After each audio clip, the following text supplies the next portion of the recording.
¿Qué tal, amigos? Muy buenas tardes, bienvenidos al programa. Bueno, en estos últimos días hemos escuchado noticias acerca de un menor crecimiento en las cifras de abril, pero lo cierto es que esta menor evolución de nuestra economía se siente ya desde diciembre, y yo creo que hay que guardar pan para mayo, hay que darles a ustedes las herramientas y la información que ustedes requieren para tomar acción. No hay que quedarnos inertes o solamente esperando qué hace el gobierno, qué decisiones, qué proyectos manda. Bueno, eso es ser más proactivo. Y hoy día justamente me acompaña aquí en cabina un experto en estos temas, en temas de justamente dar consejos a las empresas, pero también a las personas. Está con nosotros Jesús Capcha Carvajal, el CEO de Contacon, es una empresa consultora financiera, y hoy justamente vamos a hablar y vamos a abrir los teléfonos como siempre para que ustedes nos llamen, nos pregunten. Usted, amigo, amiga, que está siempre siguiendo el programa, que está generando su día a día, su empresa, y se preocupa de repente porque ve menores ventas, ¿no? O presiente que va a haber menores ventas también, está proyectándose hacia adelante. Y entonces, ¿qué decisiones toma? ¿Se endeuda? ¿Sigue comprando los taxis, los vehículos para hacer taxi? ¿Va a seguir comprando la máquina, el activo que ha pensado? Usted, amigo, amiga, que nos ha escuchado, es momento de endeudarse, es momento de tener 3 tarjetas de crédito, de repente en lugar de tener 3 deberíamos tener solo una. ¿Qué hacer? ¿Qué tipo de préstamo? Estamos muy endeudados. Todo eso nos lo va a aclarar nuestro invitado. ¿Cómo está, señor Capcha? Bienvenido, gracias por estar con nosotros. ¿Qué tal? Muy buenas tardes, qué gusto estar en esta emisora y en este programa en especial y hablar de este tema tan interesante. Muy bien, empecemos a darle un poco el ABC al público, al emprendedora que yo estoy describiendo, por ejemplo, en estas circunstancias de una menor producción, una desaceleración de nuestra economía, y con el ánimo de esperar que mejoremos. ¿Cómo nos preparamos? ¿Qué hacemos en el camino? ¿Qué acciones tomamos? Bueno, hablando siempre desde la óptica del emprendedor, que siempre va a desarrollar acciones en pos de ir creciendo, no podemos decirle que no se endeuden. En realidad es que la regla sería que se endeuden, pero primero evitando que sea un crédito de consumo, digamos, ¿no? Que básicamente sea una inversión que les permita una expectativa futura de ingresos. O sea, bajar nuestro crédito de consumo si es todavía un consumo innecesario. Claro, como quiera que los emprendedores muchas veces todavía no han diferenciado bien su gasto personal con el, digamos, de su actividad económica, muchas veces están en una sola caja. Las empresas grandes ya tienen bien claro este control. Lo que tenemos que hacer es separar esa caja. Definitivamente. Primero tenemos que saber cuántos son mis ingresos personales, de los cuales puedo disponer y comprometer en un endeudamiento de consumo, y cuáles son los que, digamos, son parte de la entidad, que es como una tercera persona distinta al emprendedor, ¿no es cierto? En otras palabras, de ese ingreso que genero, tengo que separar y decir, este es mi sueldo. Así y de ahí es yo lo que puedo sostener a mi familia. Y de ese sueldo disponer, como ya sabemos, hay una regla, no más del 30% en endeudamientos con tarjetas de crédito. Claro, porque más de un emprendedor me dice, no, es que yo no tengo sueldo. Pero ¿cómo no tienes sueldo? Tienes que tener un sueldo, tienes que asignarte un sueldo. Así es. Si esa primera parte no se aclara, no se determina, es complicado el análisis posterior. Pero una vez que hayan solucionado esa diferenciación, ahora veamos ya como emprendedor, como actividad económica, qué hago en estos tiempos en los cuales se prevé un menor crecimiento económico, ¿no es cierto? Es la decisión de inversión. O sea, si efectivamente hay que seguir invirtiendo, eso está bien, y en crisis todavía a veces genera incluso mucho mayor rentabilidad de la que uno espera, ¿no? Porque en la crisis se obtienen grandes oportunidades. Claro, de repente hay una super ganga, ¿no? Exactamente. Un activo que me lo vendían en 100, ahora me lo venden en 30. Sí, ahí la decisión tiene que ser bien racional, es decir, yo tengo que evaluar cuántos recursos voy a destinar en ese activo. Puede ser en un taxi para un emprendedor que quiera prestar servicios de traslado de personas o de carga incluso en otro tipo de unidades, o puede ser en un activo productivo, ¿no? Una máquina de producción. Hablemos textil, del tema de los no taxis, sé. de los vehículos de carga. ¿Qué le parece? Okay. Esos ejemplos las personas lo entienden mejor. Entonces, si yo voy a endeudarme para comprar un activo de este tipo, yo tengo que ver cuál va a ser su uso efectivo probable. Si yo no me puedo comprar, por decir, una unidad de transporte a la cual probablemente accedan en determinadas horas nada más los usuarios, o que por el alto costo de la tarifa pueda ser usado, no tenga una alta rotación. Por ejemplo, si yo decido comprar un taxi entre un Tico o un auto Elantra. Yo he visto, he viajado a provincias donde se prestan taxis con autos Elantra, entonces yo me pongo a pensar, ¿cuál es la rentabilidad de este taxista? Creo que lo van a sacar de circulación. Claro, bueno, veamos otro modelo que no sea tan costoso, un auto chino, digamos, ¿no? Yeah. No tengo los nombres, porque creo que la fabrican hasta con nombre personal ahora. Entonces, este auto chino de $11,000 frente a uno de $22,000, ¿no es cierto? Entonces, ¿por cuál yo decido la inversión? Definitivamente por un auto que me permita un beneficio futuro mayor que el gasto que hago ahora o la inversión que hago por el auto. Ahí en el caso de los taxis es un poco distinto, ¿no? Porque cada cuánto tiempo lo tengo que renovar, ese activo se agota en cuánto tiempo, y luego, ¿cuánto me van a pagar por ese activo? Claro, eso ya tiene que ver con la gestión del activo. O sea, Ajá. Después de decidir en qué tipo de activo yo invierto, en función del beneficio que espero de él, siempre el beneficio debe ser mayor que el gasto o el recurso que voy a disponer por ese activo. Es decir, si yo gasto o invierto 11,000, yo debo esperar por lo menos 12 o 15,000, ¿no es cierto? Okay. De acuerdo a la tasa de rentabilidad que uno ha proyectado. Entonces, esa es una primera decisión de inversión. O sea, no puedo yo mandarme a invertir sin saber cuánto beneficio voy a obtener. Definitivamente, si una máquina textil, cuántas horas de trabajo, cuántas prendas me va a generar, lo más probable, ¿no? No siempre las expectativas se cumplen, pero es bueno estimar.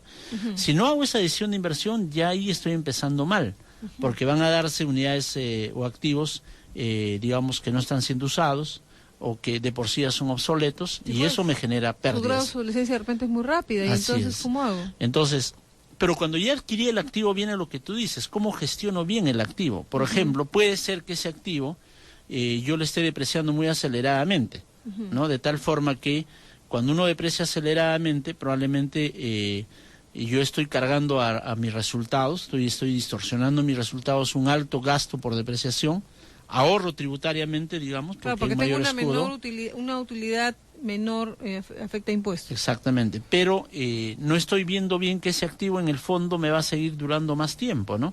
Entonces, o al revés, cuando deprecio muy lentamente, ¿no es cierto?, me estoy distribuyendo más utilidad.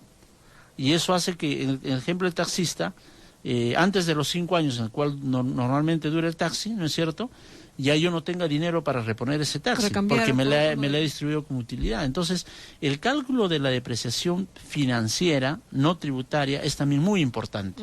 Es decir, hay que calcular bien cuántos años de uso estimado va a tener el activo. Esto parece muy contable, pero en el fondo es muy financiero, porque depende de eso el éxito o fracaso de un negocio. Muy bien, ¿qué le decimos a la gente que va a comprar un equipo y solo lo va a usar por una temporada en el año?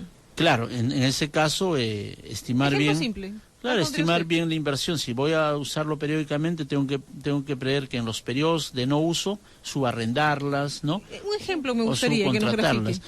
Por ejemplo, esas máquinas textiles, ¿no?, que producen prendas digamos, estacionales, ¿no? Bikinis, no lo sé, que tienen ropas de baño. Ropas de baño. Entonces, esas tienen alto uso intensivo en ciertos meses del año, pero sin embargo en otros meses no.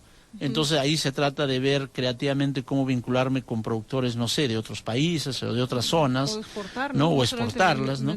Pero todo eso tengo que preverlo antes de invertir, comprar, claro. Porque si yo voy a invertir pensando en que eso va a llegar solo, ya de por sí estoy tomando una mala inversión. O sea, yo tengo que tomar mi decisión con lo más probable que esté en mi alcance en cuanto a una estimación de beneficios, porque lo otro ya es un riesgo. Y tendríamos que tener también un escenario normal, moderado y uno negativo por si acaso para ver si resistimos. Exactamente, los escenarios nos permiten hacer un buen planeamiento, ¿no? Es decir, no ser ni muy optimista ni muy conservador, ¿no es cierto? Sí. Hay que estar en un escenario intermedio que nos permita administrar los riesgos, ¿no? Ahora, lo que te decía es muy importante, muchos de los emprendedores y las empresas grandes también toman decisiones de inversión que en ese momento eran buenas.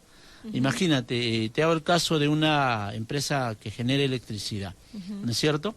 Decide invertir entre una central térmica o una hidroeléctrica, pensando en que no va a haber lluvia, ¿no es cierto? En ese contexto la térmica va a ser muy rentable porque al no haber agua van a requerir generar energía por otro lado, que es la térmica. Pero ¿qué pasa si hay agua en exceso? ¿No es cierto? Entonces la térmica se vuelve obsoleta. ¿Qué significa eso? Que la decisión de inversión tengo que revisarla anualmente. O sea, no basta contentarme que al inicio hice una buena evaluación, una buena planificación, pero al año ya pueden cambiar las condiciones, ¿no? O puede ser que alguna disposición legal me impida usar el activo. Por ejemplo, ¿qué pasa en Venezuela, no? ¿Por qué se han caído las exportaciones de Venezuela? Por el problema de tipo de cambio que está siendo controlado por el Estado venezolano. Entonces eso ha hecho de que muchos exportadores que han adquirido máquinas, que han adquirido líneas de producción, al final han incurrido en pérdidas porque hubo una obsolescencia económica derivada de un factor externo. Pero eso yo lo tengo que evaluar anualmente, no esperar 2 o 3 años donde ya no pueda reaccionar y no hacer nada con esos activos. Entonces, ¿qué debería hacer con esos activos? O venderlos, ¿no? O sea, desmontar mi línea que no me es rentable, o tomar una decisión de subarrendarlos, etcétera. Es decir, hay que ponerle mucha atención al tema del costo. Es decir, si ya no puedo crecer más vendiendo, en épocas de crecimiento lento, tengo que controlar bien mi costo y mi productividad. ¿Qué costos debería empezar a evaluar para reducir? Bueno, siempre por el lado de estos activos grandes, ¿no? Porque yo lo que sí puedo dar una regla es que no podemos dejar que pase un elefante delante de nuestros ojos sin darnos cuenta ni de su magnitud ni de su lento uso. Y eso tiene que ver con los activos fijos, estos activos productivos, la maquinaria, las unidades de transporte, los edificios. Fíjate, puede ser que hayan emprendedores que hayan invertido en edificios con este tema de la construcción, ¿no es cierto? Y la estén usando pues de una forma muy, digamos, escasa, ¿no? Y probablemente el mayor beneficio sea alquilarla o darle otro uso. Entonces hay que ponerle mucha atención a la obsolescencia económica. Suena un concepto complejo, pero ese es el uso efectivo. Vamos a explicarlo rápidamente. Si yo compro una cocina de 6 hornillas y solo uso una hornilla para cocinar para mi familia, entonces ya hay una obsolescencia de probablemente el 80% en ese equipo. Claro. Ese tipo de evaluaciones fáciles tiene que hacerla el emprendedor. Es decir, ¿cuál va a ser el uso efectivo del activo, la maquinaria que voy a comprar o la unidad de transporte para que justifique la inversión? Porque si no va a ser un uso, digamos, intensivo, ya estoy incurriendo en obsolescencia económica inmediatamente. Mejor me compro algo más chico. Mejor me compro algo relacionado a la dimensión del uso que voy a darle. Yo me preparo para crecer, no. Si no estás, justamente es un tiempo de crecimiento lento. Claro. Ahora las empresas van a preocuparse más por la productividad y por los costos antes que en pensar en crecer agresivamente como ocurrió en los últimos años. Entonces las empresas que son más productivas, porque la producción, en el caso del PBI, bienes de capital, ha caído fuerte, ¿no? Ha caído fuerte y justamente las actividades que arrastran las otras actividades productivas son las que están sufriendo este embate, ¿no? Entonces ahí debe ponerse mucha atención en el costo y en la productividad y ver lo más grande, que son los activos fijos, las unidades de transporte, la maquinaria. Ese análisis. Y, por ejemplo, ¿qué reflexiones le damos a la gente que son estos pequeños constructores, ¿no? Es un buen momento también para adquirir activos en esta actividad que vemos que, por ejemplo, ya están restringiendo el tema de los créditos, ¿no? En los créditos hipotecarios ahora te exigen 30% de inicial. Claro, es por el riesgo, ¿no? Entonces, las entidades que prestan dinero también quieren protegerse, ¿no? Por eso que exigen una mayor cuota inicial u otro tipo de garantías. Bueno, ya vamos a ver una expansión más lenta, lo que ocurre ahí es que le están trasladando el riesgo al constructor, porque al ya estar más cubierta la entidad crediticia, el riesgo lo asume el constructor, ¿no? Un mayor riesgo. Y eso no es una buena política de financiamiento, menos en esta época.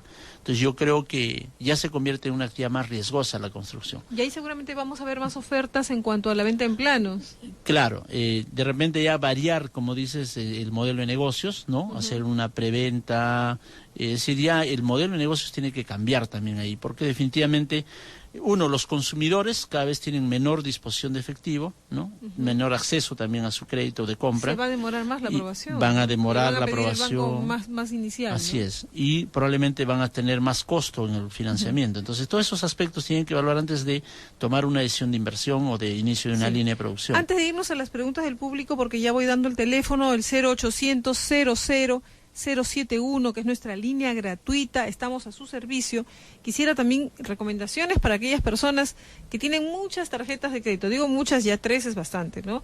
¿Qué recomendaciones le damos? Claro, digamos en el ciudadano de a pie, en todos nosotros, ¿no? Que por este ánimo de crecimiento muchas veces también hemos incurrido en una expectativa de consumo. Que no. Exacto, ¿no? Yo creo que la primera regla es que que se elimine radicalmente el uso de tarjetas hasta lo indispensable, ¿no es cierto? ¿Con cuánto se quedaría usted? ¿Con una? Bueno, en realidad, dado los altos créditos y el enorme riesgo, yo me estoy quedando sin ninguna. Sin ninguna. Estoy tomando decisiones financieras, incluso justamente de eso se trata, ¿no? Yo tenía un activo productivo que no me era tan productivo y decidí venderlo para cancelar mis tarjetas.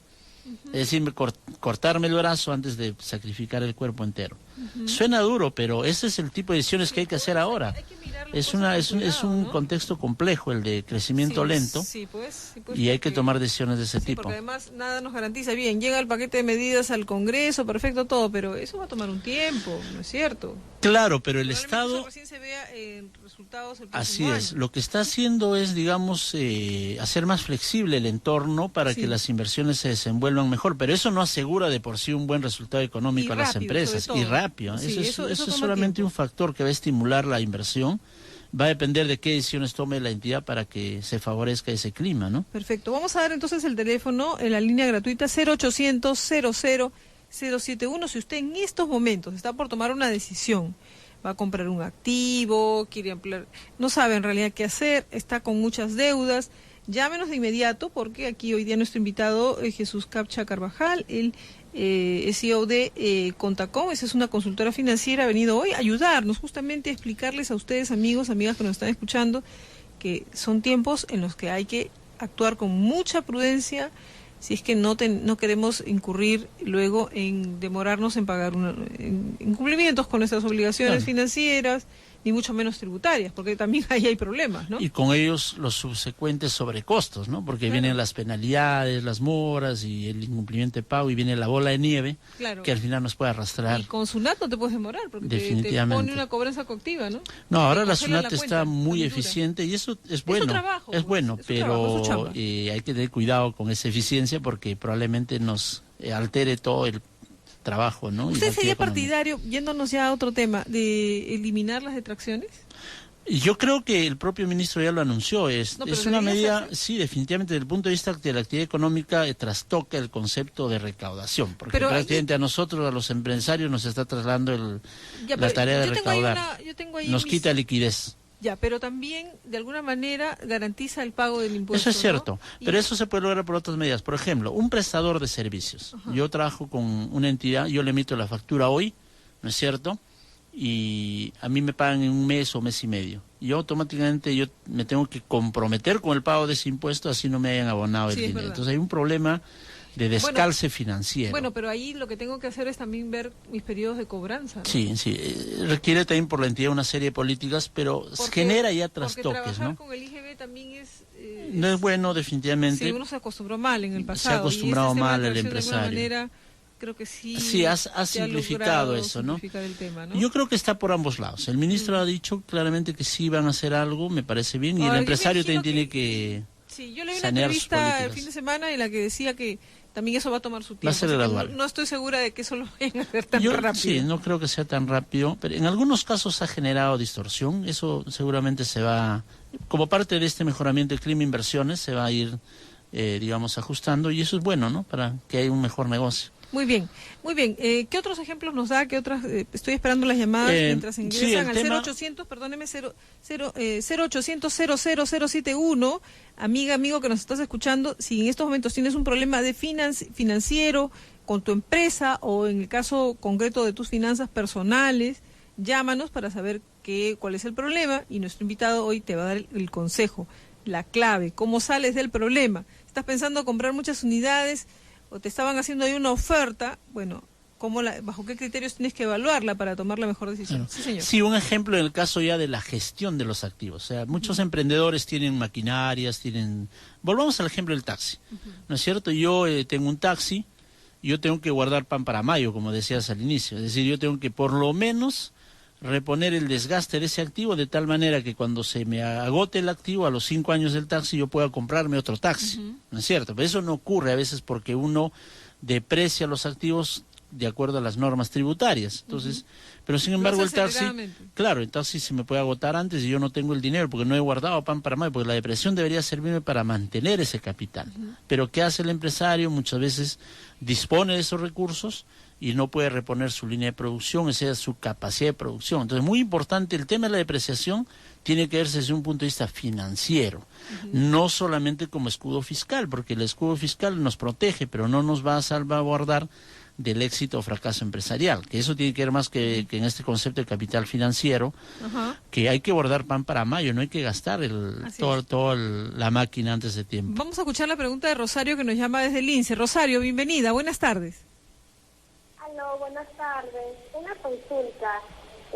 Mi papá tiene dos tarjetas de crédito y en una gasta más que la otra, pero ahora último en su negocio no ha tenido muchos ingresos y entonces no sé qué me recomendaría hacer en estos casos. Muy bien, buena pregunta. Gracias por llamar, Rosario. Bueno, evaluar si todos tus activos productivos están generando beneficios, tratar de, como decía a un inicio, de repente sacrificar un brazo para cuidar todo el cuerpo, dotarte de recursos financieros para cubrir esa tarjeta, ¿no? Que te es más cara. No recomiendo refinanciar porque aparentemente el refinanciamiento y otras medidas no tienen costo, pero en el fondo hay costos implícitos que la hacen muy cara, ¿no? Entonces el banco ahorita está comunicando a muchos sus líneas de refinanciar, de recomprar la deuda, que también resultan caras. O sea, no recomiendo eso. Ya. Y por ejemplo, si son dos tarjetas, vamos a hacer más complicado esto. Dos tarjetas, una es más cara que la otra. Obviamente allí habría que quedarse con la más barata. Bueno, ¿no? Sin duda, pero para quedarme con la... ¿Tengo que vender la deuda o cancelar? Claro, o cancelar toda eso la ya deuda. incluye un gasto, un sobrecosto, el recomprar la deuda, ¿no? Pero lo otro sería evaluar, de repente, repito, y eso a veces es difícil de evaluar porque nos cuesta hacerlo.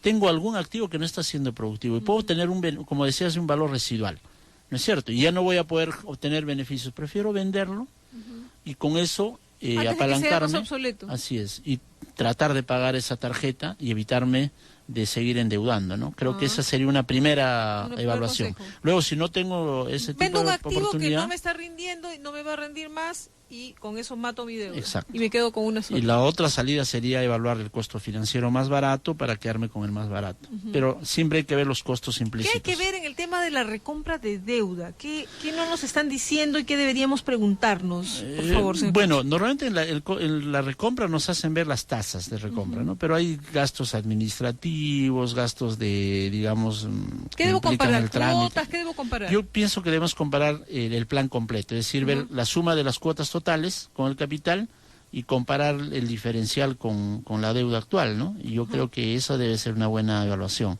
Ahí se encuentra la diferencia. Claro. Porque no se trata solamente de que me alarguen el periodo de pago, ¿no? Claro, me alargan el periodo, pero estoy cargándome más costos. Y eso a la larga no es salida. Simplemente estoy pateando el problema para más adelante. Y nadie nos asegura que este periodo de vacas flacas que está empezando a verse se recomponga rápidamente, ¿no? Sí, yo creo que en eso hay que estar estar lo más incierto es lo más probable ahora. Efectivamente. Muy bien, son exactamente las 12:55.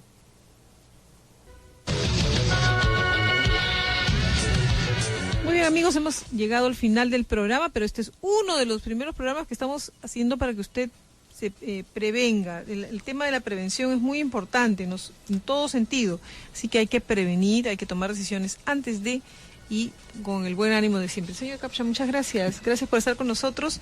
Estuvo con nosotros Jesús Capcha Carvajal, el CEO de Contacom, una consultora financiera. Solamente les doy el dato. El dólar hoy lo encontramos en 2.82, igual que ayer, casi 2.84. En la calle 2.81 y en la ventanilla de los bancos 2.86. Nos encontramos mañana.